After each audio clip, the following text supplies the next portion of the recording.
자, 그러려면 진리의 말씀이 내 속에 들어와서 영의 역사를 일으키는 건 이제 성령으로 낳는 건데, 그렇게 하려면 반드시 진리의 성령, 생명의 성령은 은혜의 성령으로 내 속에 흘러 들어와야 되는데, 내 속에 은혜가 흘러 들어올 수 있도록 하기 위해서는 하나님의 성령, 하나님의 생명의 씨를 가지고 내 속에 들어올 수 있게 하기 위해서는 내 속이 정결케 되어져야 된다 이 말이야. 우선 이 그릇이, 원래 여자라는 건 그릇이라는 뜻이에요. 무슨 보자기 그런 뜻이에요. 이제 뭐 내가 너무 민망해서 이제 사실은 뭐 원래 지금 내 성경을 찾아본 저 원어 사전을 이렇게 찾아보니까 민망해서 이제 자매님들한테는 말하지 않는데, 어쨌든 그런 의미를 갖고 있는 거예요. 그래서 아기를 타고 있는 아니 저 형제는 그냥 금방 알아듣군요. 그런 개념이에요. 여자라는 말은 애기뽀를 말하는 거예요. 이제 세상에서는 새끼뽀다 이렇게 말을 하죠. 그러니까 그 보라는 말을 우리나라에서는 굉장히 욕설로 사용하잖아요. 뭐 이제 뭐라고 이제 그 몸의 한 지체 중에 그 보가 되는 지체를 막 욕설로 사용하잖아요. 그래서 내가 민망해서 얘기를 안 넣은 거예요. 뭐 다 알아들으실 거예요. 뭐 어른들인데 그 말을 못 알아들 리가 없죠. 어떤 그 지라는 말은 몸의 지체다라는 말이잖아요. 그런데 보자기 애기뽀 지체다 이 말이에요. 이제 그런 뜻입니다. 그러니까 이런 의미를 아셔야 돼요. 그런데 더러운 그런 보자기는 안 된다 이거예요. 더러운 보자기에는 절대 하나님의 생명을 역사할 수 없다 그 말이에요. 그렇기 때문에 이것이 우선 정결케 되어져야 하니까 심리자 요한이 먼저 와야 되는 거예요. 그래서 그 하는 일은 뭐예요? 정결케 하는 일을 하러 온 것이죠. 예수 그리스도가 오시기 위해서는 요한이 먼저 반드시 와서 준비를 해놔야 된다 이 말이에요. 그래야 그리스도가 오는 거예요. 이런 원리를 이제 성경이 말하고자 하는 겁니다. 시간이 다 됐어요? 자, 그래서 오늘 우리 형제 자매님들에게도 부족하지만 이제 제가 증가하는 이런 말을 통해서 거룩하시고 온전하시고 완전하신 신성한 성품, 품성과 그분의 가장 높고 고상하고 고결하신 그분의 산 인격이 은혜의 성령으로 형제 자매님들의 심령과 마음 속에까지, 마음을 통과해서 심령 속에까지 완전히 다 잘 심어지시기를 바랍니다. 하나님의 종들은 그런 일을 하는 통로 역할을 하는 사람들이다 이게. 하나님의 종들이라는 것은. 그런데 이제 통로 역할을 잘못하면은 그냥 씨를 그냥 그 이제 땅에 설정했다 이제 구약성경이 이렇게 표현을 하는데, 그냥 아무렇게나 그냥 씨를 그냥 허공에다 막 뿌리고 다닌다 이거예요. 그렇게 해가지고 무슨 놈의 수태가 되고 무슨 놈의 생명을 생산을 하겠냐 이 말이에요. 그러니까 하나님 앞에 남자의 역할로 남자이신 그리스도의 대리자로 이 땅에 매 시대 매 세대에 보냄을 받는 하나님의 종들은 이런 영적인 의미를 알고 사람들을 설득력 있게 가르쳐야 되는 것인데, 그것이 다 사실은 물론 은사죠.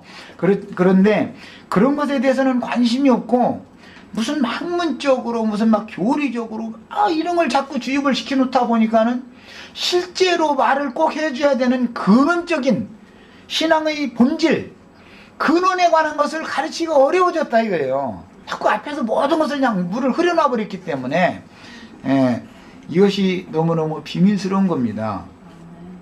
자, 그 다음에 이제 36절 하반부부터 보라, 네 친족 엘리사벳도 늙어서 아들을 배웠느니라 그런 걸 보니까 이 말은 왜 그러느냐면은 하나님의 말씀은 능치 못함이 없다라는 것을 지금 이제 부수적으로 마리아에게 이 하나님의 가브리엘 천사를 통해서 증거하게 하신 이 말씀이, 천사가 전해준 이 말씀이 믿어지려면, 확신을 가지려면 하나님의 말씀이니까 능치 못함이 없구나라는 것이 분명하게 속에서 깨우침이 와야 믿어지겠죠. 그러니까 늙은 네 친족이라고 그랬는데, 이 친족 요한복음 19장 25절 거기 보면은 이모라고 돼 있죠? 마리아 이모잖아요. 엘리사벳은 아론의 직계손 중의 장녀였고, 그 이제 여동생이 엘리사벳의 여동생이 마리아의 어머니잖아요. 헨리의 아내단 말이에요.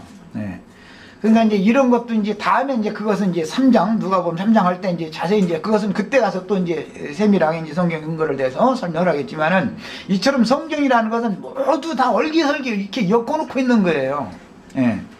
그런데 늙어서 아들을 배웠다. 그런 걸 보니까 아직 지금처럼 그때 무슨 과학이 뭐 발달해서 뭐 의사가 뭐 어떻게 엄마 뱃속에 있는 아이를 이렇게 보면은 뭐가 달렸는지도 다 알고서 이게 하는 것도 아닌데 아들 배웠다는 것까지도 딱 지금 얘기를 하는 걸 보면, 그때 무슨 요새처럼 뭐 과학이 발달해서 뭐 이게 아들인지 딸인지 그걸 알아서 지금 아들이다라고 확정적인 말 하겠어요? 성경이잖아요, 성경. 과학보다도 더 높은 게 성경이단 말이에요. 하나님의 말씀이다 이 말이에요. 그래서 아들을 배웠다라는 것은 그는 남자의 일을 할 자다 그 말이겠죠, 당연히. 남자 역할을 할 자예요. 그 다음에 보라, 네 친족 엘리사벳도 늙어서 아들을 배웠느니라. 본래 수태하지 못한다 하더니가, 본래 수태하지 못한다라고 했다는 것은, 저 여자는 수태하기를 기다렸지만 이제 경수가 끊어졌으니까 완전히 이제 소망이 없는 여자라고 이제 됐다라는 말이죠. 누구나 잡다가 다 공인하게 됐다 그 말이겠죠.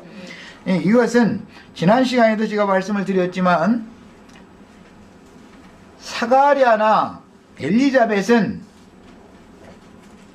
모든 이스라엘 백성들을 대표하는 것입니다. 구약 성경에 어떤 왕이나 어떤 왕후는 그 나라 모든 백성들 전체 이스라엘 나라를 대표하는 거예요.